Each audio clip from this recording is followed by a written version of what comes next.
Muling umarangkada ang Community Outreach Program ng mga tao ng 2nd Kalinga Provincial Mobile Force Company at Barangay Peacekeeping Action Team Refresher Training isinagawa din.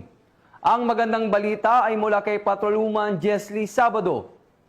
Nagagawa ang 2nd Kalinga Provincial Mobile Force Company ng outreach activities sa Barangay Dananaw, Tinglayan, Kalinga noong ika-30 hanggang ika-31 ng Oktubre taong kasalukuyan. Pinangunahan ng 2nd Kalinga PMFC ang aktibidad kasama ang mga kabataan mula sa Mabilong Evangelical Alliance Church na dinaluhan naman ng mga opisyal ng barangay, mga miyembro ng BIPAT, mga tanod at mga residente.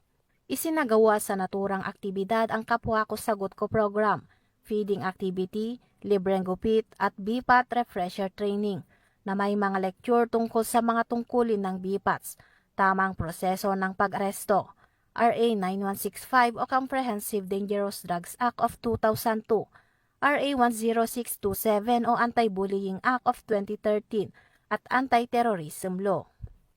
Nagbahagi rin ng mga kwento sa Biblia at nagsagawa ng mga laro ang mga kabataan mula sa MEAC upang magbigay saya at palakasin ang samahan ng komunidad.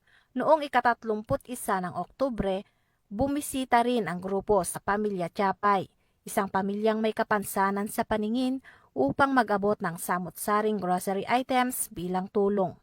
Ipinakita ng aktibidad ang malasakit at dedikasyon ng 2nd Kalinga PMFC sa paglilingkod sa kapwa at pagpapatibay ng ugnayan ng pulisya at komunidad upang mapanatili ang kapayapaan, kaligtasan at kabutihan ng mga mamamayan ng Tinglayan, Kalinga.